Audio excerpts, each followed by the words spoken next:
Tu cherches un aspirateur robot pas cher avec une base de vidange et qui a une application dédiée. T'es tombé sur la bonne vidéo parce que je te présente aujourd'hui un aspirateur robot qui coûte moins de 250 € et qui a tout ça. Je te le présente ici, c'est le Q8 Max de chez Proscenic qui vient avec sa base de vidange qui est ultra petite et compacte. Et ça change de tous les autres concurrents qui ont des bases énormes que tu sais pas où mettre. Ça fait moche dans ton salon. Ça, c'est tout petit. Et c'est pas pour autant que la poche de vidange qu'il y a dedans est petite. Regarde ça. Quand tu achètes cet aspirateur robot, il te vient livré avec une deuxième poche de vidange, une deuxième serpillière parce qu'il y en a une qui est déjà équipée sur l'aspirateur, une seconde brosse également et un filtre qu'il faut venir nettoyer et remplacer de temps en temps sur l'aspirateur. J'ai pu tester pas mal d'aspirateurs robots qui étaient plus haut de gamme, moins haut de gamme, certains qui coûtaient plus de 1000 € et je me suis dit qu'aujourd'hui ça serait pas mal de te faire une petite démo avec un aspirateur robot qui coûte moins de 250 € mais qui n'a rien à envier par rapport à d'autres qui coûtent peut-être 400 ou 500 €. Je vais faire un déballage complet, je l'ai pas encore utilisé, il y a les petites mousses de protection et ça. Oh, est-ce qu'il y en a d'autres? Oui, sur le devant.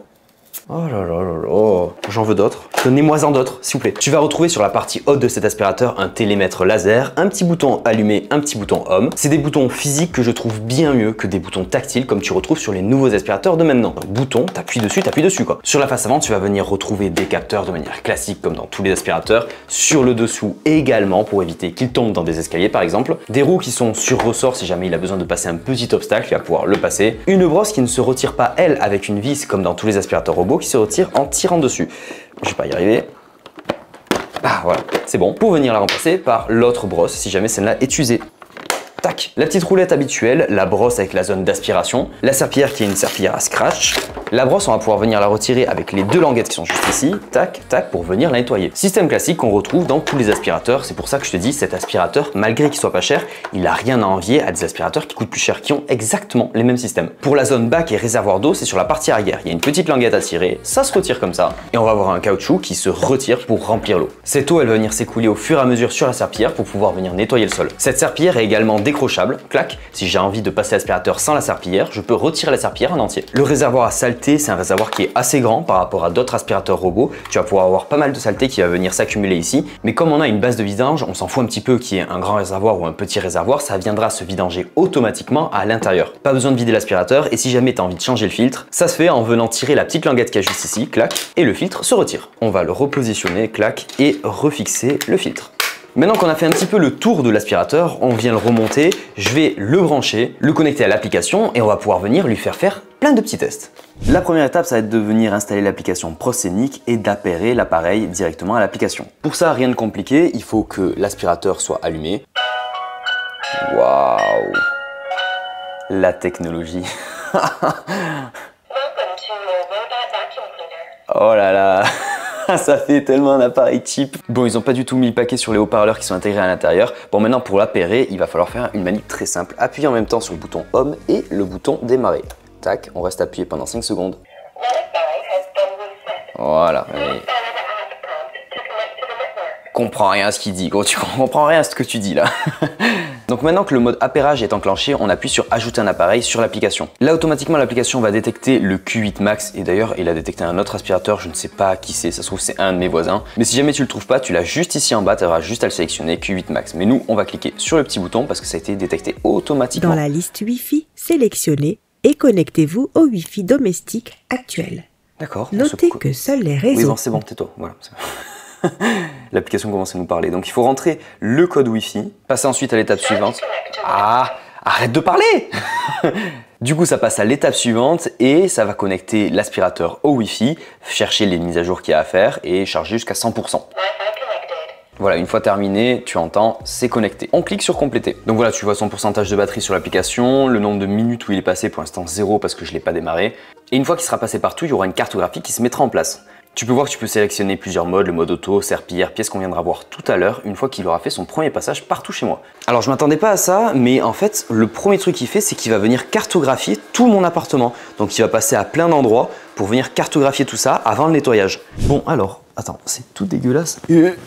Salut. Bon, j'ai fait faire un tour à l'aspirateur tout autour de chez moi. Il a hyper bien cartographié toute la zone. La première étape pour lui, c'est de faire un tour à peu près de toute la maison, voire toutes les pièces, et tout cartographier grâce à son lidar. Une fois qu'il a fait ça, il va faire des nettoyages pièce par pièce, parce que automatiquement, il va délimiter des pièces, en disant cette zone c'est une pièce, cette zone c'est une autre pièce, etc., etc. Ça, tu vas pouvoir le modifier dans l'application. Aucun souci pour le premier passage dans mon appartement. Il fait 64 mètres carrés et je peux te dire qu'il était nickel. J'avais laissé traîner 2-3 trucs par-ci par-là, mais il a tout récupéré et balancé dans sa base. Ce qu'on va faire là maintenant, c'est un test beaucoup plus poussé. Ici devant moi, j'ai du sucre roux. Bon, j'ai pris du sucre roux pour que tu le vois, hein. Sur cette zone, j'ai du beurre de cacahuète étalé que j'ai laissé sécher. Derrière moi, j'ai de la poussière, des cheveux, des poils, plein de trucs dégueulasses de la maison. Et ici de l'autre côté, j'ai du riz. Le riz, c'est l'enfer, comme le sucre. Pour tous les aspirateurs robots, le souci c'est qu'ils vont venir tourner trop rapidement la brosse, éparpiller le riz ou le sucre, tout ce qui roule un petit peu comme ça partout. Donc on va voir si ils ont bien réglé la vitesse de rotation pour récupérer un maximum et en éparpiller le moins possible. Donc ce que je vais faire, c'est sur cette petite zone que j'ai bien délimitée, lancer l'application, marquer démarrer.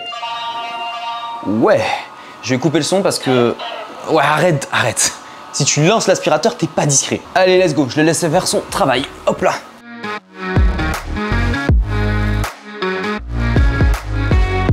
Comme tu peux le voir, pour l'instant, l'aspirateur est venu délimiter tout le tour. Il va commencer les choses sérieuses et passer dans le centre maintenant.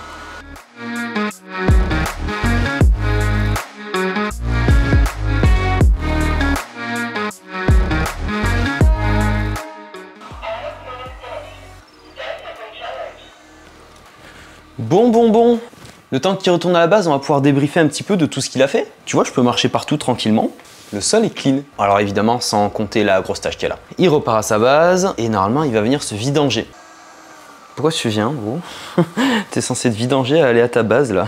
Ta base, elle est là-bas. Un peu chelou, ça, quand même, hein. C'est bon, il s'est mis à recharger. Je pensais qu'en allant se recharger, l'aspirateur robot allait s'auto-vidanger à l'intérieur de sa base, donc vider toute la saleté qu'il a récupérée pour le mettre dans le sac qu'il y a dans la base. Mais j'ai été voir dans l'application et l'auto-vidange, elle est désactivée de base. Va falloir venir l'activer et mettre auto-vidange après un cycle de nettoyage pour le faire après chaque cycle. Donc à chaque fois que tu vas lancer l'aspirateur ou que tu vas l'avoir programmé, quand il repartira à sa base de vidange, il va automatiquement se vidanger à l'intérieur de sa base. Pour résumer le nettoyage que je lui ai demandé de faire, c'était un nettoyage en mode automatique, donc comme tu as vu, il a commencé à faire un détourage complet de la zone, passer ensuite dans le sens vertical, refaire un détourage complet et repasser une deuxième fois en sens horizontal. Ce qui a créé un quadrillage parfait de la zone et qui, dans 99% des cas, est suffisant pour nettoyer ta maison parce que t'as pas autant de saleté que ce que j'avais disposé. On va commencer par la chose la plus voyante, cette tache de beurre de cacahuète que j'avais mise. Je savais pertinemment que cet aspirateur robot n'allait pas pouvoir la nettoyer parce qu'il n'a pas de serpillière rotative qui vient frotter sur les endroits qui sont sales comme ça. Néanmoins, je lui ai mis sa serpillière avec de l'eau dedans et sur le premier passage, je sais pas si t'as vu, il a commencé à s'arrêter un petit peu sur la zone, comme s'il avait détecté que cette zone était plus sale que les autres. Donc ça, c'est une chose qui est vraiment bien, il va pouvoir détecter les zones qui sont plus sales que d'autres et peut-être passer un petit peu plus longtemps ou augmenter sa puissance d'aspiration en fonction des zones. Ça, il a la même chose pour le tapis, bien évidemment, comme tous les aspirateurs robots, quand il passe sur un tapis, il augmente automatiquement sa puissance d'aspiration. J'ai fait cette zone volontairement pour te montrer qu'avec un aspirateur robot que tu achètes 250 €, tu vas pas avoir la même finition qu'un aspirateur qui en coûte 1000. C'est logique, mais je voulais quand même le préciser dans cette vidéo. Seconde zone, c'est la zone avec le sucre. C'est là où je suis assis à l'heure actuelle. Il n'y a plus aucun grain de sucre. Là-dessus, l'aspirateur a vraiment bien réussi, je regarde partout. T'en as quelques-uns qui ont été balayés sur la zone là-bas, mais dans la zone où il y avait le sucre, il n'y en a plus aucun, c'est vraiment clean. La zone poussiéreuse là-bas au fond, elle a été faite tranquillement. Honnêtement, il reste plus un pet de poussière et ce qui va rester, c'est du riz. Du riz, mais le problème, c'est qu'il n'en reste pas que là-bas, il en reste un petit peu partout. Le riz est surtout en grosse quantité et la chose la plus dure à enlever pour les aspirateurs robots. Comme je te l'ai dit, la vitesse de la brosse rotative vient cogner le riz et éparpiller le riz partout. Là, honnêtement, c'est pas mal, il doit y avoir peut-être 20 grains de riz qui se baladent un petit peu partout, ce qui est très peu par rapport à la quantité de riz que j'avais mis. Donc honnêtement, pour moi, c'est un défi réussi pour cet aspirateur robot là. Je lui en demande pas plus et je m'attendais même à avoir plus de riz éparpillé partout. On va passer maintenant à un deuxième test, le test des objets. Je viens de vidanger l'aspirateur. Oui, ça va. Eh oh. Je viens de vidanger l'aspirateur avant de lancer la deuxième épreuve. Ça va être une épreuve de détection d'objets, donc j'ai mis plusieurs objets autour de moi, comme un cache-objectif qui est l'objet le plus petit que j'ai mis. Comme je l'ai dit, c'est pas un aspirateur haut de gamme, donc du coup ça sert à rien d'avoir des petits objets pour essayer de les détecter, on sait très bien qu'il les rentrera dedans et qu'il va pas les détecter. Autant mettre des objets classiques qu'on va avoir chez nous posés par là, par exemple une chaussure. Et cette chaussure là, si tu la laisses traîner par exemple, on va voir si l'aspirateur lui rentre dedans, se cogne, bonde par-dessus ou l'esquive, c'est ce qu'il devrait normalement faire. On a pareil avec un chargeur de téléphone téléphone, un petit truc pour faire du sport, un anneau également pour faire du sport et une télécommande. Si jamais tes enfants font tomber une télécommande par terre et que tu lances l'aspirateur, voyons voir ce qui se passe. Je vais me mettre en mode zone et je vais délimiter une zone de nettoyage qui sera la zone où je suis. Donc dans le mode zone, je délimite une zone qui sera au centre. 1,90 par 2,40 m, je pense que cette zone elle fait à peu près ça. Je vais pouvoir démarrer le nettoyage, tac, je lance. Et automatiquement l'aspirateur va venir dans la zone que j'ai sélectionnée. Il va falloir que je sorte parce qu'il va venir directement ici. Et on va voir comment il se comporte avec les objets. Donc première étape, normalement il délimite toute la zone autour. Voyons voir si j'ai bien fait la zone. Apparemment oui. Donc voilà, la zone s'arrête ici et elle va continuer jusqu'à où? Elle va continuer jusque là. Et là, voilà, il a détecté la chaussure, il se cogne dessus. Il la pousse un petit peu en essayant de la détourer et par contre il n'a pas du tout détecté le chargeur. Il a cogné le chargeur. Le plus pénible avec les câbles, donc là c'est bien, la chaussure il la détourne correctement. Le cache objectif c'est ciao, il a dégagé complètement. Je vais aller le récupérer, hop là, avant de trop le salir. Et on va voir comment il se comporte avec la télécommande. Est-ce qu'il va lui rentrer dans la télécommande ou il va la détecter? Il la détecte pas du tout. Il passe à travers, il s'en fout complètement. On va la laisser pour au cas où, lui laisser une deuxième chance.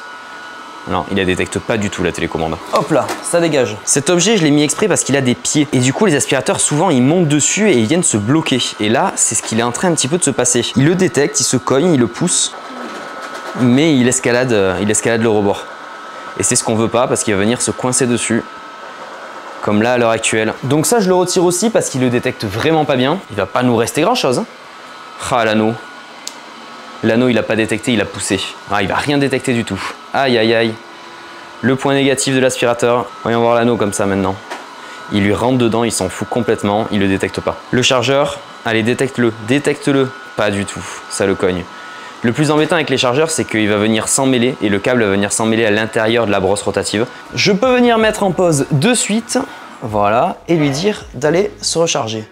Eh ouais, bah fait du bon taf. Bon alors, concernant les objets, bah c'est là le point noir. Alors je me rapproche un peu.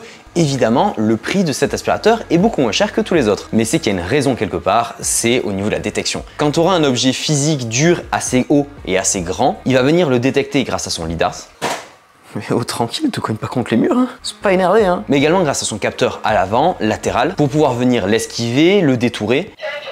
Ouais, c'est bien, recharge, c'est cool. Et donc du coup, il va être efficace sur ce genre de choses. Quand il faut détourer la table à manger, il n'y a pas de problème. Il va le faire sans venir se cogner. Mais quand il va falloir venir détourer des objets comme ça ou comme ça, il va venir s'y cogner, mais en les déplaçant, les bougeant. Et si par exemple, là, à la hauteur d'une chaussure, ça peut faire une gamelle de chien, une gamelle d'eau ou n'importe quoi. Si jamais l'aspirateur vient et se cogne dessus, il le renverse et renverse toute l'eau, ça va venir être contre-productif parce que tu achètes un aspirateur pour que ce soit propre et lui, il va venir tout te salir. Donc c'est l'inconvénient de ces aspirateurs qui coûtent moins cher. Par contre, au niveau nettoyage, il fait largement le taf, surtout si tu ranges bien les zones où il va nettoyer, si tu détournes bien les zones que tu veux qu'il nettoie, ou si tu mets des zones interdites, par exemple avec des barrières pour aller dans la chambre des enfants par exemple, parce qu'il y a plein de jouets dans tous les sens et que l'aspirateur robot va se cogner partout. Si tu fais les choses bien comme ça, il n'y a pas de souci, tu peux prendre cet aspirateur robot là. Mais par contre, si tu veux qu'il nettoie tout, avoir des objets et un petit peu le bazar dans tous les sens chez toi, c'est pas forcément le bon aspirateur qu'il faut. Il va falloir se tourner vers des produits un petit peu plus haut de gamme, qui vont venir avoir des intelligences artificielles, des caméras, qui vont scanner les objets, détecter les câbles et qui vont faire un petit peu plus le taf que cet aspirateur robot là. Honnêtement, je vais te donner mon avis sincère sur le produit et ce qu'il vaut. Concernant le prix, c'est un bon rapport qualité-prix. 250 € pour ce type d'appareil, c'est très correct. Toutes les pièces sont interchangeables que tu peux retrouver en Chine. Sur AliExpress, t'as tout par exemple. T'as une panne, un problème, tu démontes à l'intérieur, tu retrouves la pièce sur AliExpress, c'est plié. Ça va te coûter 10, 20 € la réparation, c'est rien. Donc en termes de réparabilité, c'est un très bon produit. En termes de nettoyage, il fait le taf. Il nettoie vraiment bien. L'application est vraiment bien faite aussi. Elle détecte automatiquement les zones, te crée une chambre à un endroit, une cuisine à un autre endroit, une salle de bain à un autre endroit. Tu peux lui donner des puissances d'aspiration différentes, des niveaux de serpillérage, ça se dit pas ça, en gros d'humidité de serpillière différentes aussi, le connecter à Google Home, Alexa, enfin bref, c'est vraiment une bonne application. Là où ça pêche, effectivement, c'est sur la détection d'objets. La détection d'objets n'est vraiment pas bonne, parce que pour ne pas détecter ça, alors que ça c'est un objet qui est quand même assez haut, ça va faire 3 cm et demi, 4 cm, il est volumineux, il est large, honnêtement il aurait dû le détecter. Si jamais tu es intéressé par cet aspirateur, tu as le lien qui est en description, et si jamais je le vois en promo de temps en temps, j'hésiterai pas à te le dire sur Instagram, donc n'hésite pas également à me suivre sur Insta. Il y a une option de cet aspirateur que je t'ai pas montré et je vais laisser tonton Jeannot terminer parce que tu l'as pas sur tous les aspirateurs et je trouve ça assez drôle. Je suis très content que le minouille l'aspirateur parce que, tu sais quoi, avec les copains, quand on est là, on regarde le match rugby, et t'as juste à prendre l'application, sortir le mode télécommande et allez hop, la bière, elle vient tout seule. Regarde, viens par ici mon petit, viens, viens, non un peu plus vers la droite, là, viens. Bien, viens voir papa, oui. Alors décale-toi un peu plus, là, viens. Et oui, là, très bien. Allez, la bière. Il est bas le sol, hein. Et il a juste à repartir vers là-bas. Allez, ciao, hein. Et en plus, il te nettoie le parterre. Non mais c'est pas beau quand même. La bière, le sol, mieux que les femmes. Comment ça, mon ref? Bon, c'est pas que je t'aime pas, mais il y a le top 14 et la bière qui m'attend. Alors bon, je te dis à très vite pour une prochaine vidéo. Porte-toi bien et tchoubidou-bidou.